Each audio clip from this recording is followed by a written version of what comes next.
Ang kwentong ito ay hango sa totoong buhay.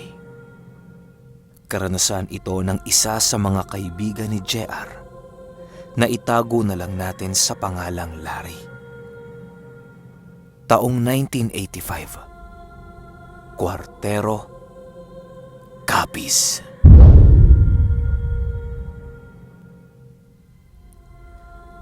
Si Larry ay lumaki sa isang pamilya ng mga manggagamot. Ang kanyang ina ay bantog na manghihilot sa kanilang lugar at ang tatay naman niya ay mula sa hanay ng mga babaylan. Tubong antike ang tatay ni Larry at dahil sa mga angkan sila ng mga manggagamot, napakaraming alam nitong si Larry ng mga dasal pangontra sa mga masasamang elemento. May ilang gamit din siyang hawak na ibinigay ng kanyang lolo, tatay ng kanyang ama. Isa nga sa gamit na hawak ni Larry ay ang isang kulay itim na parang kristal na ang tawag niya ay kadlum. Ayon sa kanyang lolo, ito ay mula sa isang kuweba sa Dumalag na kung tawagin ay suhot. Napakahiwaga ng kuwebang ito sa kadahilanang kapag nasa loob ka ng kuwebang ito ay makakarinig ka ng mga kakaibang mga boses. At kapag bukas ang iyong ikatlong mata, ay makakakita ka ng mga kakaibang nilalang, kagaya ng mga tamawo at mga maliliit na engkantong walang mga mata. Pagkakakwento ng lolo ni Larry, nakita niya ang batong yon na tangan ng isa sa mga engkanto. Kaya hinamon niya ito upang makuha ang hawak nitong bato. Lubhang mahiwaga ang batong yon dahil kapag itinapat mo sa liwanag ay hindi ito lumilikha ng anino. At kapag naman nilagay mo sa napakadilim na lugar, naglalabas ito ng matingkad na kulay pula na kagaya sa kulay ng dugo. Sinasabing ang batong yon ay isang mabisang pangtaboy ng ibang masamang elemento at minsan na din itong nagamit ni Larry sa isang subukan. Isang araw, habang naglalakad sa palengke at naghahanap ng mabibiling tsinelas itong si Larry, ay may nakasalubong siyang isang lalaki. Masama ang titig nito sa kanya. Noong una hindi niya lang yon pinansin. Ngunit nang papauwi na siya ay bigla siya nitong hinarang. Laking gulat niya dahil may hawak itong gulok. "Manong, sino po kayo at anong kailangan ninyo?" tanong nito sa lalaki. "Wala naman. May kakaiba lang akong naramdaman sa iyo kanina eh. Gusto ko sanang subukan kung tama yung hinala ko." Wika nito sabay lapit kay Larry. "Teka lang Manong, hindi ko po kayo maintindihan eh," tugon ni Larry. Pero sa isip niya ay nag-uusal na siya ng dasal pang puder. Maging ang dasal na hawak niyang kadlum ay inusal na rin niya. Ito ang unang beses na gagamitin niya ang mutyang yun. Pero buo ang tiwala niya dahil sa lolo niya ang may bigay nito. Nakatingin lang siya sa lalaki nang bigla itong sumugod papunta sa kanya habang nakaamba ng taga. Sinambit niya ang susi ng dasal ng kanyang kadlum at laking gulat niya nang bigla na lamang natigilan ang lalaki at nabitawan nito ang kanyang gulok.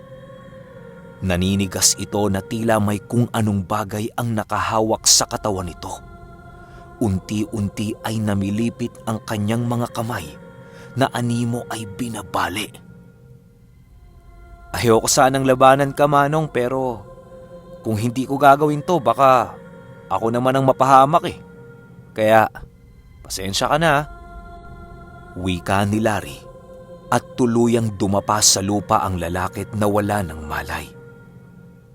Pagdating niya sa kanilang bahay, agad niyang ikinuwento ito sa kanyang ama. "Tay, may sumubok sa akin kanina nung papauwi na ako eh. Kamuntikan niya na ako mataga kanina pero Salamat sa binigay ni Lolo na bato. Napigilan ko siya't napadapa sa lupa. Gulat na gulat ang kanyang ama sa sinabi ni Larry. Dahil maging siya pala ay hindi alam na kay Larry ibinigay ng kanyang ama ang pinakamalakas na gamit nito. Nak, sikapin mo na wag makita ng ibang hawak mo, ha? Dahil napakalakas ng batong yan. Ayon sa lolo mo, isa yang mutya na tangan mismo ng mga engkanto sa suhot. Kaya marami ang maghahabol sa gamit na yan, mapatao man o elemento. Pero hanggat hindi mo inilalantad ang bato, walang makakaalam na hawak mo to. Wika ng kanyang ama. Ipinakwento nito kay Larry kung ano ang naging epekto ng dasal nito sa sumubok sa kanya. At sinalaysay naman ito ng binata. Yung nangyari kanina, anak, iisa lang yon sa kakayahang taglay ng kadlum. Kaya din itong mambasag ng kapwa niya mutya. May dasal din para doon, anak.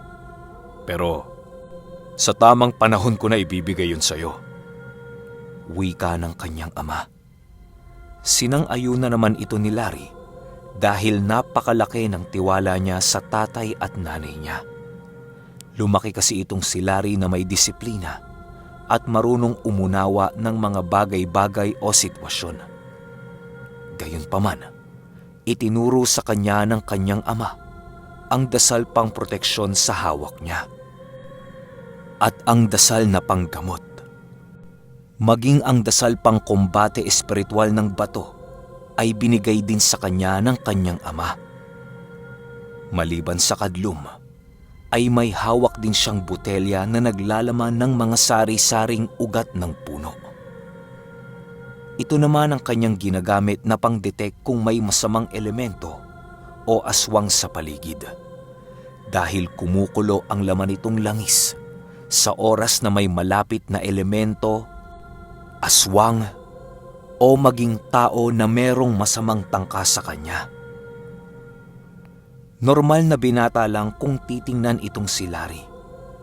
May mga kabarkada at kaibigan siya na lagi niyang nakakasamang tumambay sa plaza ng bayan nila. Masasabi ni Larry na tunay niyang mga kaibigan ang mga ito dahil sa kabila ng kanilang kaalaman tungkol kay Larry, ni minsan hindi nila sinamantala ang kaibigan nila. Pero may isang pangyayari kung saan napilitan ang mga kaibigan niya na humingi ng tulong sa kanya. Yon ay nung napabalitang ang magulang ng isa sa kanila ay sinalakay ng aswang habang papauwi ito galing sa pang-uuling sa kabundukan. Larry, pre, pwede mo bang tulungan yung tatay ni Bernie? Puro sugat kasi yung katawan eh. Sinalakay daw siya ng aswang sa gubat. Alam namin na ikaw lang ang makakatulong sa amin eh. Pakiusap ng isa sa kanyang mga kaibigan. Ganun ba? Sige, puntahan natin. Sandali lang ha. Kukuha lang ako ng mga gamit. Tugon nito sa kaibigan.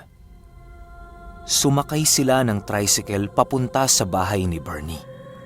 Sa kabilang barangay pa kasi yun. At medyo bundok na din. Pagdating nila sa bahay ni Bernie, ay agad nang tiningnan ni Larry ang mga sugat ng tatay ng kaibigan niya. At nagulat siya dahil punong-puno ng kalmot at kagat ang katawan nito. At para makasiguro na aswang nga ang may kagagawan, ay naglabas siya ng isang bote na naglalaman ng itim na langis. Dinasalan niya ito at ipinahid sa mga sugat ng tatay ni Bernie. At laking gulat ng lahat nang biglang bumula ang mga sugat nito. May kamandagan sugat ng tatay mo, Bernie. Kailangan natin ng tulong ng tatay ko. Dali, ipasundo niyo siya sa bahay. Sabihin niyo na nandito ako at naghihintay. At agad na nagkumahog ang mga kaibigan ni Larry na umalis upang sunduin ang tatay nito.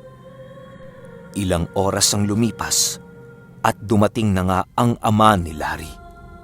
Ngunit nakita nitong nangingitim na ang sugat ng matanda, kung kaya kaagad na itong kumilos upang magamot ang sugat na dulot ng aswang. At si Larry naman ay agad nang kinausap ang kanyang mga kaibigan na hahanapin niya ang aswang at pagbabayarin ito sa ginawa sa tatay ni Bernie. "Huwag niyong sasabihin sa tatay ko na umalis ako, ha? Dito lang kayo. Pupuntahan ko yung aswang," wika ni Larry. Nung mga oras na yon ay agad natukoy ni Larry kung sino ang may kagagawan ng pananalakay na yon sa tatay ng kanyang kaibigan.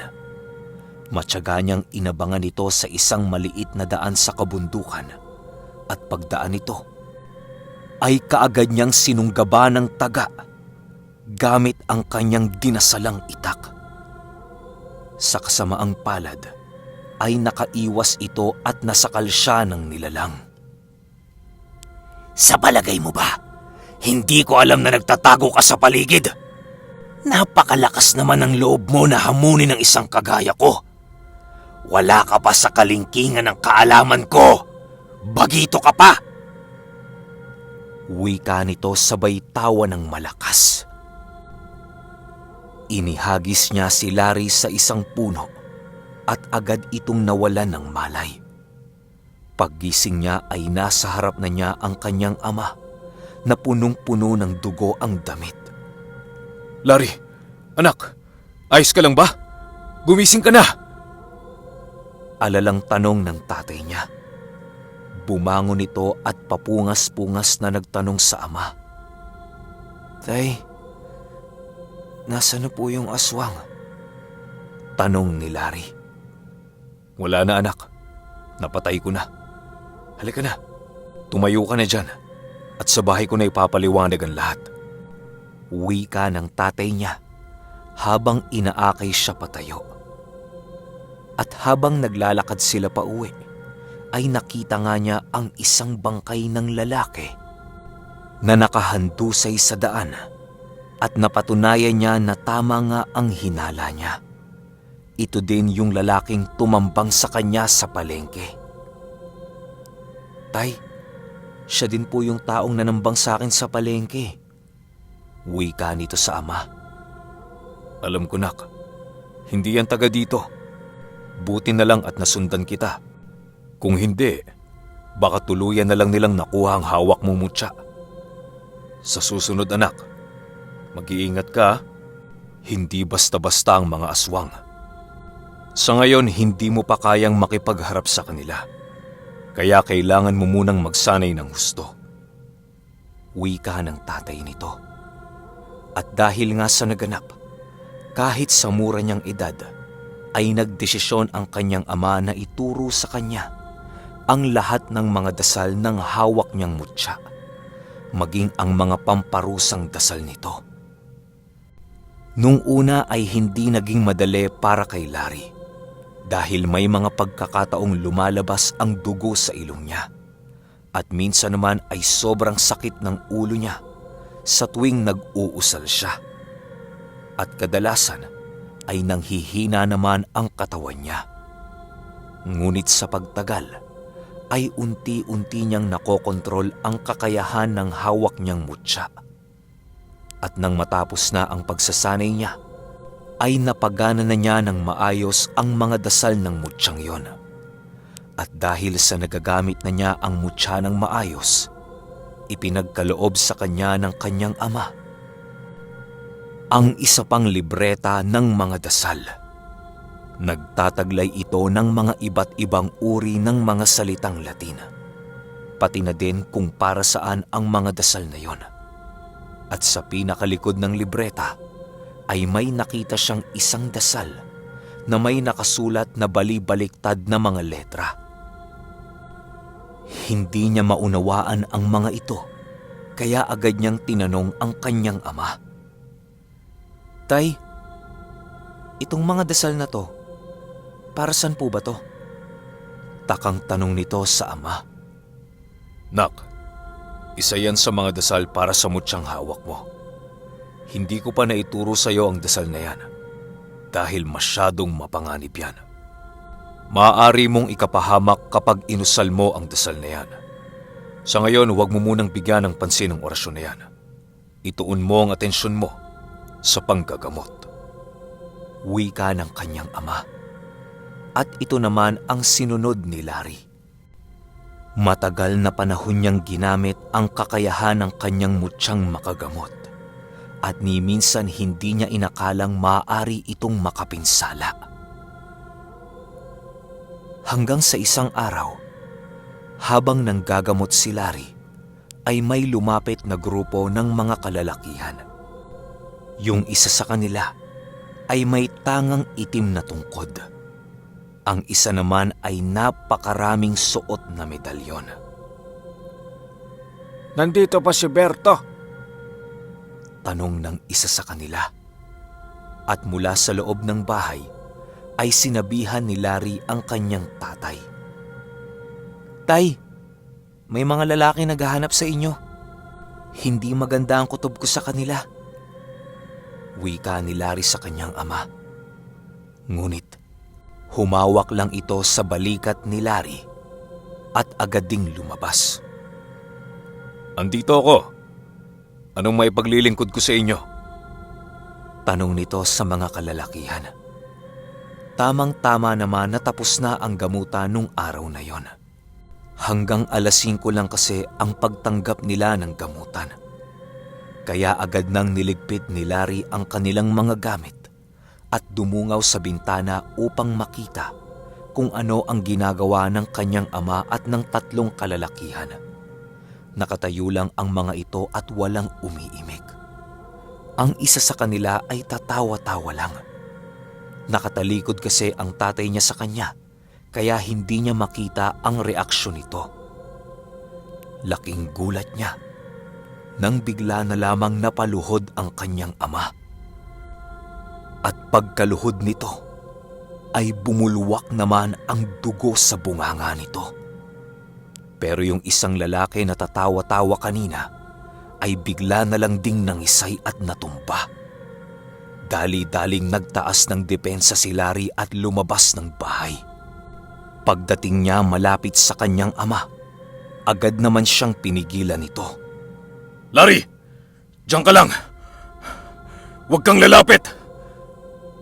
Wika nito habang naghahabol ng hininga. Ngunit sa kabila ng pagpigil ng kanyang ama, ay lumapit pa din siya. At habang naglalakad papalapit, ay nag-uusal siya ng dasal na panglaban sa kung anumang gamit ng taong umaatake sa kanyang ama.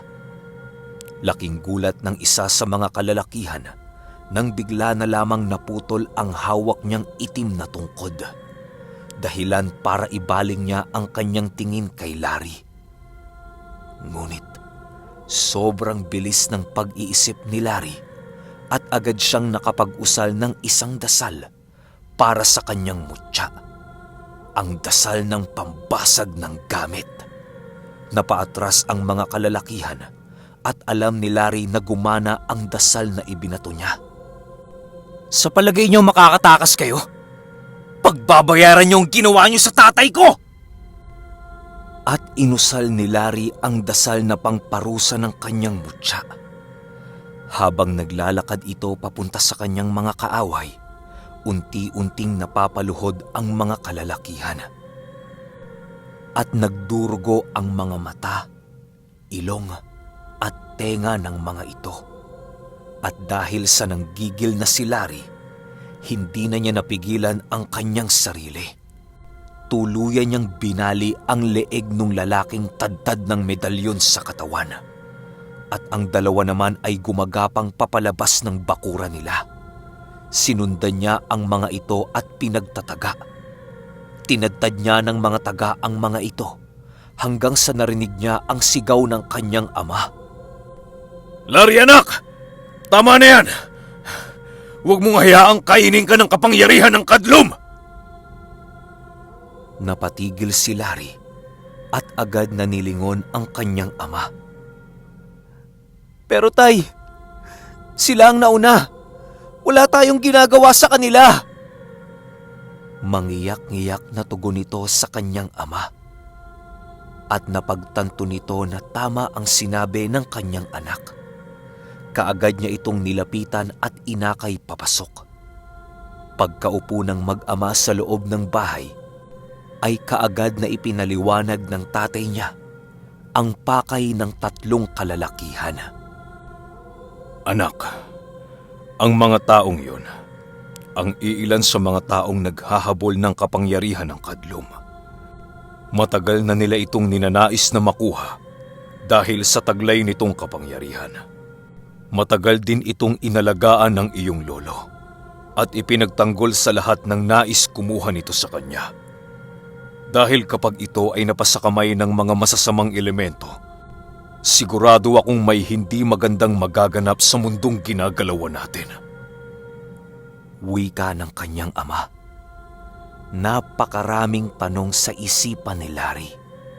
Isa na dito ay ang tunay na pinagmula ng kadlum.